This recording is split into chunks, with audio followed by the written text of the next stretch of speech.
Kaya nga, Dayan yung pangalan niya. Dayan din pangalan niya yung tita ko.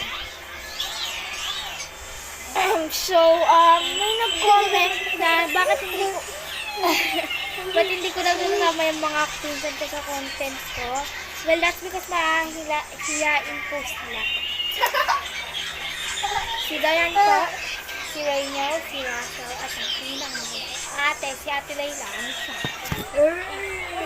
Nandito na lahat, guys. So, ang dami mismong nagtatanong sa akin kung ba't hindi ko daw sila kasama. Kasi mahihain sila. So, bye!